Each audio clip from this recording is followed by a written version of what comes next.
guys, today we are talking about understanding electric pressure cooker cooking times, all while having a whole lot of fun. If I can do it, you can do it.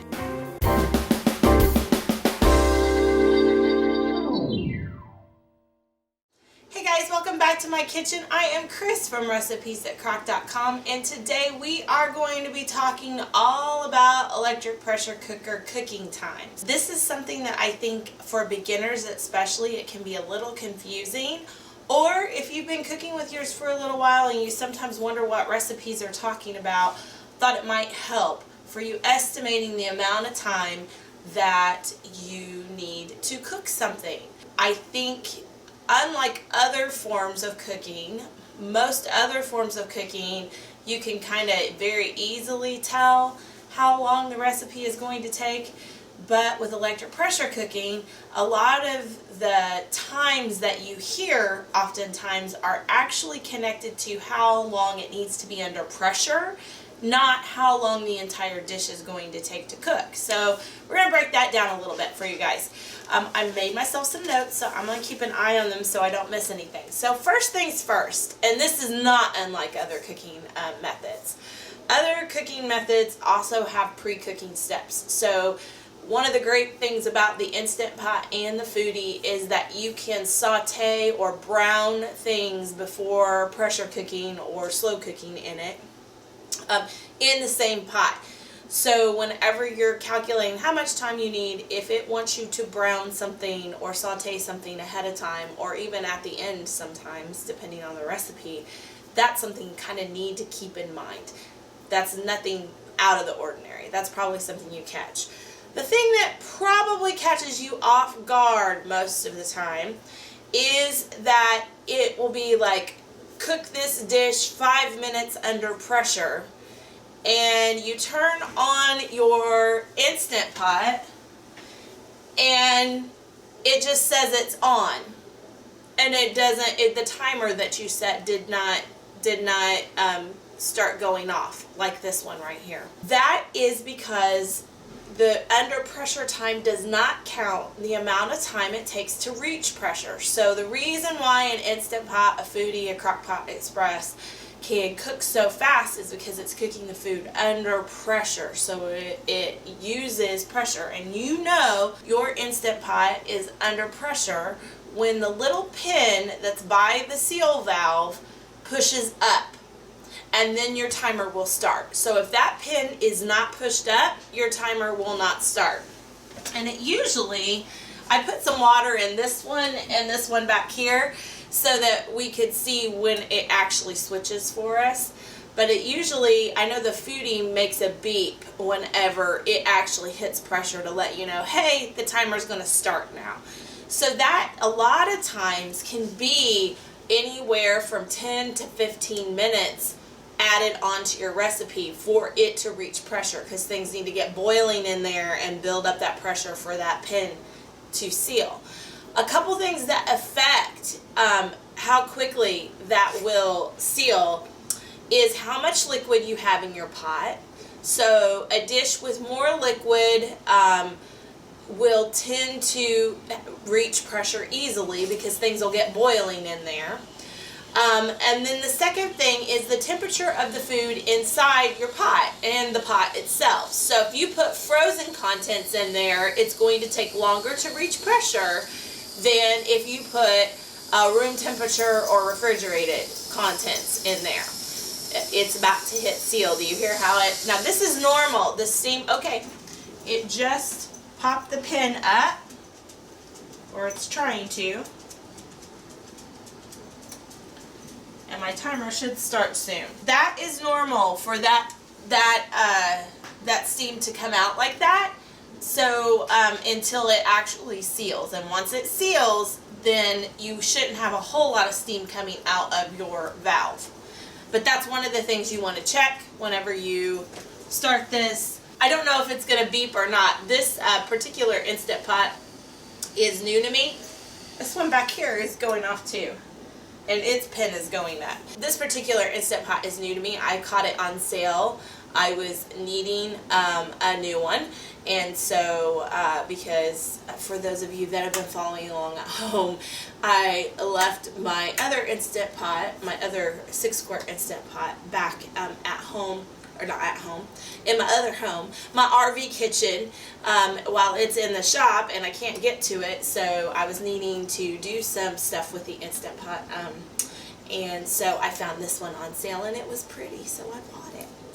Okay, so we've got the temperature of the contents will vary how long it takes for it to reach pressure. You've also got the temperature of the pot. So if you were sauteing in your pot, which also would warm up the contents of the food, it will likely reach pressure quicker than just going cold or going cold with frozen items in there. So that's something to keep in mind.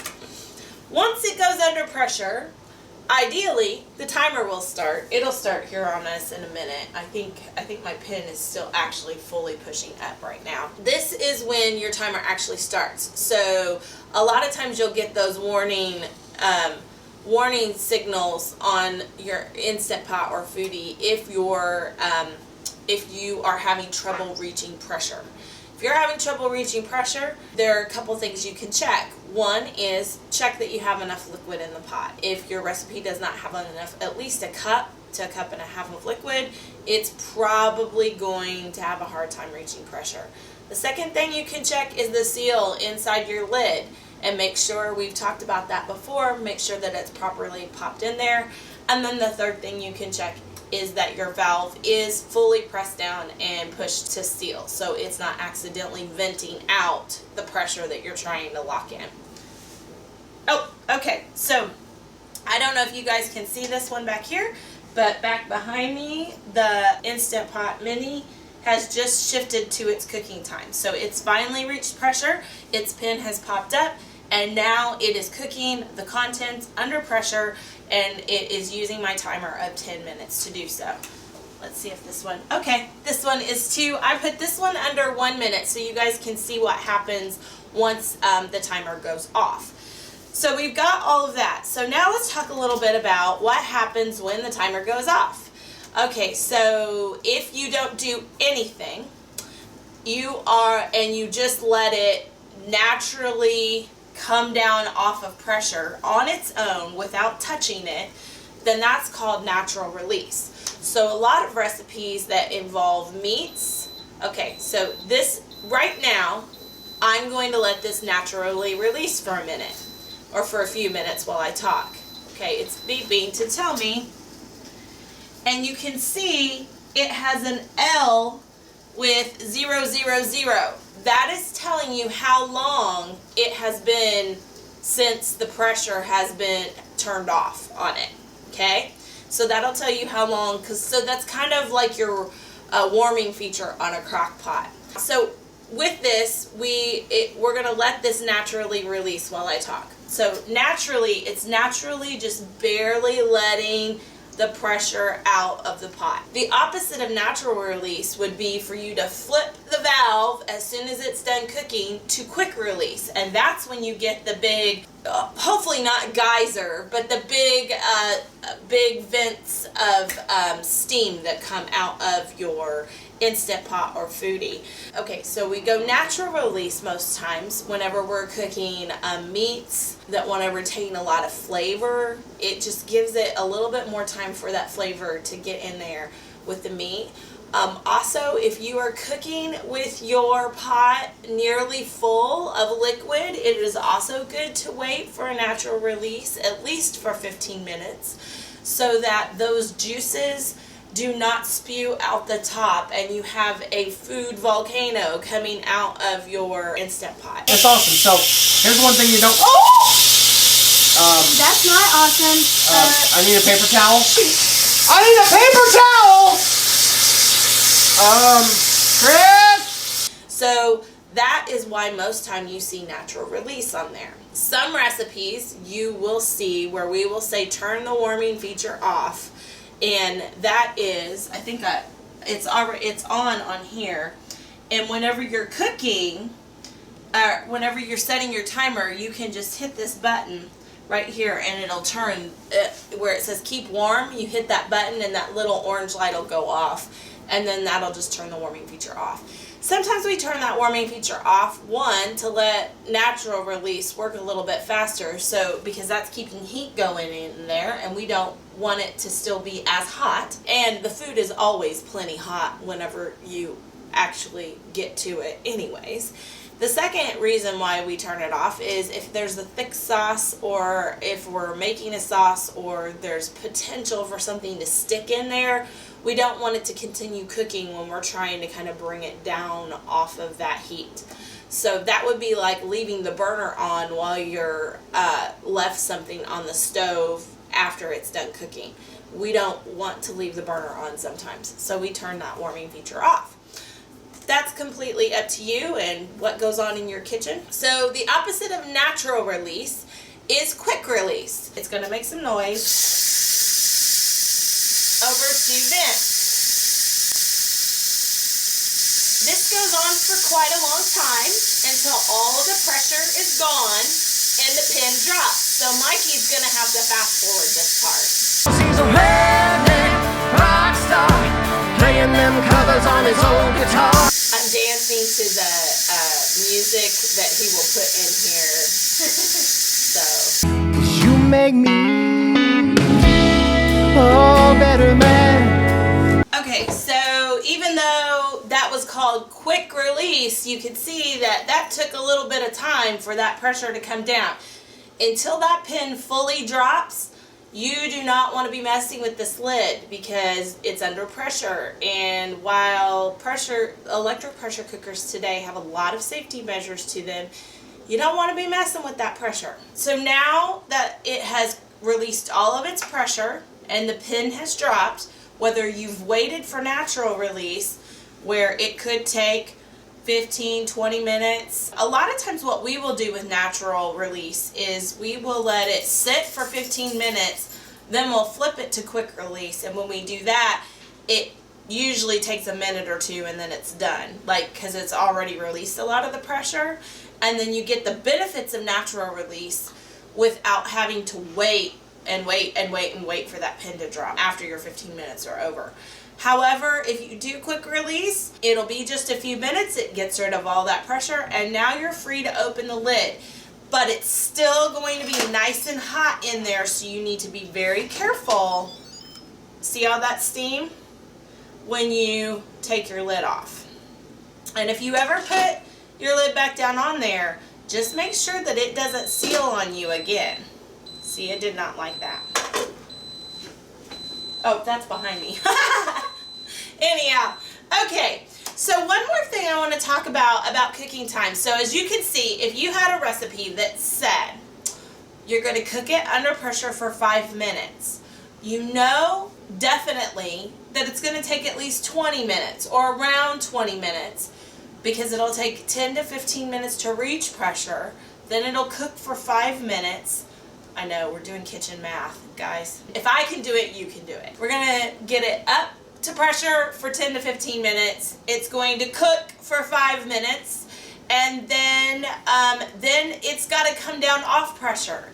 Now, it potentially could take 15 if the recipe calls for natural release, or if it says you can quick release, you can guarantee it's probably gonna take another 5 minutes to kind of get everything down and out. And so that 5-minute recipe took 15 plus 5, that's 20, and then took another 5 to come down, so that's 25 minutes. Now, compared to slow cooking and the flavor that you will get, and how it will taste very similar to something that's cooked all day, 25 minutes is nothing. However, 25 minutes is very different than 5 minutes, because a lot of times when we see 5 minutes on those recipes, we think microwave. It is not as quick as the microwave, but it also has a much better product at the end. So I just wanted to make sure that you guys kind of understood the math behind pressure cooking.